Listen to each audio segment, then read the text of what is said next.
In this screencast, we'll be using Google Drive, and we'll be getting started with Google Documents. Specific lesson objectives for this are we're going to make sure you know how to sign into Google Drive, how to create a document, a little bit about the document toolbar, the research tool, and how to share a document with others. So here I am at the regular google.com page. If ever you're not sure how to get into your Google account, no matter if it's a personal Google account or a Google account you were given by your school district or a business, you can always come to google.com and click sign in up here. When I click sign in, I will type my full email address, which I've already done. So I'm going to type that out. I'll put in my password and I'm going to hit sign in, and that'll take me in.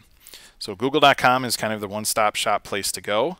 Some school districts, I'll point this out, school districts or businesses, they might have a portal login page like this where you can go type in your username and the part of the domain or part of your address will already be there. So that's fine to go in that way as well. But google.com works for everyone. I'm going to go specifically to Google Drive up here on the black toolbar. It's good to know this black toolbar has the different Google tools listed. If you don't see a tool you're looking for, you can go to More, and you might see the tool listed there. So here I am in Google Drive. This is where you can create different types of files. We're specifically going to look at creating a document. So I'm going to click on Create and go to Document. Document opens. All documents start as an untitled document. I'm going to make this a little bit bigger here. I can mouse over this and it says click to set the title. So we'll say Google Docs Getting Started. I hit OK. So there's that file name. If you're going to be sharing this file with someone else, it's good to think about what can I name that file that the other people will recognize or that the other people will know what this file is. So kind of be aware of that as you share files. I'm currently working in the Chrome browser, and it happens to open a new tab each time I continue working here. So if I needed to get back to Google Drive, I can always come back over here to the Google Drive tab and not have to close a tab each time I'm jumping around like this. What I want to point out though is up here when you're working in the document, to the left over here is this little arrow, and if ever you didn't have the Google Drive tab up there, you could always click this and this would take you back to Google Drive just like it says, but you have to mouse over this in order to see it. If you're going to organize your stuff, it's always good to organize into folders. So there's a little folder icon here. I can click that, and by clicking on any of these folders, we'll check off which folder this file will go into. If you don't have a folder created for the file you're working on, you can come down here and click Create New Folder and actually type one and make a folder while you do that as well. So that's a little bit with the top area. You've got these other File, Edit, View menus. We'll get into those for specific cases later. This is your toolbar across the top that has different formatting features, your undo and your redo if you ever make a mistake. Let me go ahead and open a document that's already got some text in it here. Let's say I was editing and I was working in here and I highlighted all this text and I accidentally hit the backspace or the delete and I deleted it. If you go back a step, that's what the undo button is for. Undo takes you back. It'll take you back many steps if you needed to.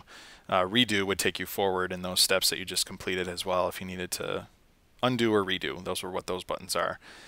Got your font choices here, just like any word processor program. There are about 10 or 15 fonts that you start with. You can come down here and choose Add Fonts to add some more in if you need to. Here's your font size.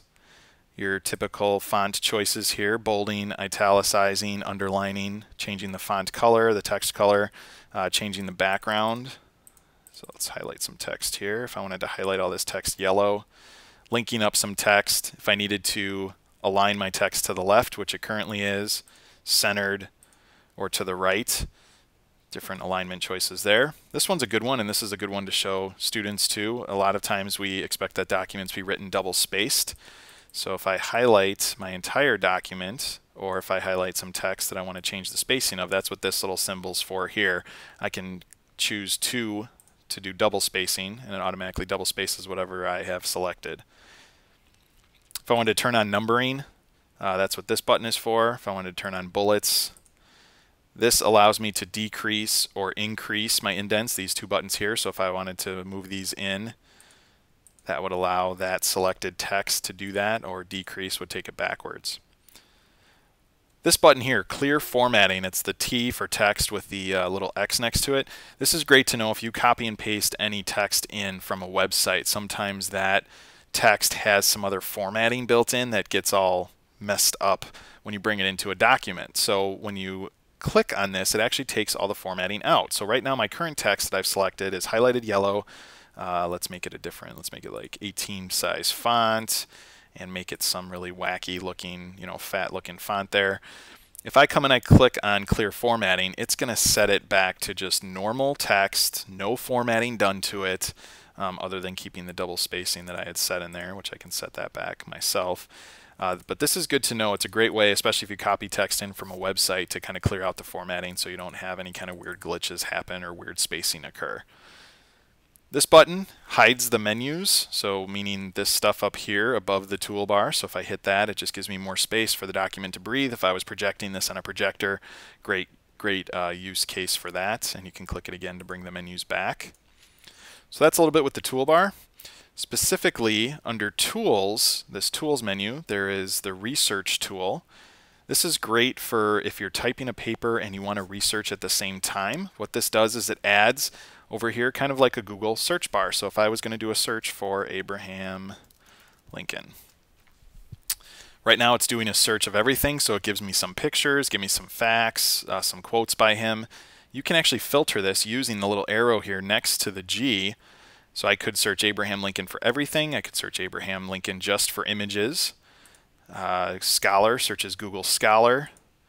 Quotes from Abraham Lincoln.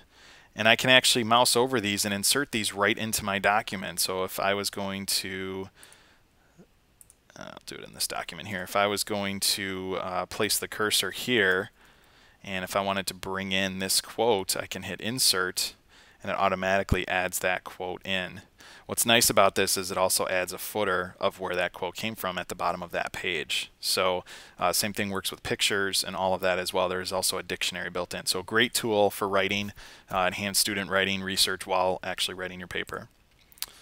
So that is a little bit with the toolbars and the research tool. Let's take a look at sharing. If I go into share, and I'll set this back to square one here. So this file right now is just owned by me. So it's a private document. I'm the current owner. If I want to add others onto this, I go down to Add People, and I click in this box, and I can start typing names of people that I know I have in my contacts. If you're in a school district or a business, this will also pull from your entire domain as well. Typically, I recommend when people do this that you start typing the person's last name, because the chances of pulling that up quicker, a lot of people have similar first names. Just a good tip to type the person's last name. So I can start typing, and you see I'm clicking on the email addresses. It's important that the email addresses are in here. You can add as many people as you need to in here. I believe a document can be shared with up to 200 other individuals. So I can type those out, or I could click Choose from Contacts and actually check them off from my address book. So that's the first step, is deciding who to add. That's how you add them. Second step is deciding what rights those people should have. Do I want them to have edit rights, to be able to actually edit this document, do what they want with it? Do I want them to be able to only comment? Comment just leaves little comment bubbles on the side. Or do I want them to be able to view, just purely view, can't change the document? So these are two people that are going to work with me on this. So I'm going to choose Can Edit. Then the third thing is you have to decide if you want to have an email notification sent to them when you share this.